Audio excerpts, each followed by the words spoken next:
হাজার বছর ধরে আমি পথ হাঁটিতেছি পৃথিবীর পথে।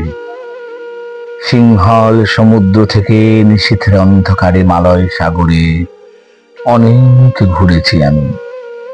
বিম্বিসার অশোকের ধূসর জগতে সেখানে ছিলাম আমি। আর দূর অন্ধকারে বিদর্ভ নগরে আমি ক্লান্ত প্রাণ এক, চারিদিকে জীবনের সমুদ্র সফেন। আমারে দুদণ্ড শান্তি দিয়েছিল নাটোরের বনলতা সেন। চুলতার কবেকার অন্ধকার বিদিশার নেশা, মুক্তার শ্রাবস্তির কারুকার্য। অতিদূর সমুদ্রের পর হাল ভেঙেছে নাবিক, হারায়েছে দিশা।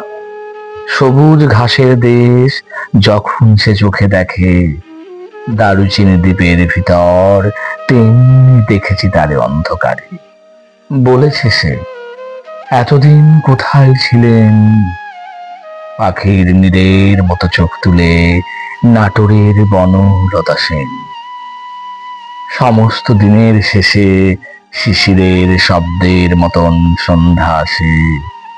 ডানার রৌদ্রের গন্ধ মুছে ফেলেছি। পৃথিবীর সব রং নিভে গেলে পাণ্ডুলিপি করে আয়োজন। তখন গল্পের তরে জোনাকির রঙে ঝিলমিল।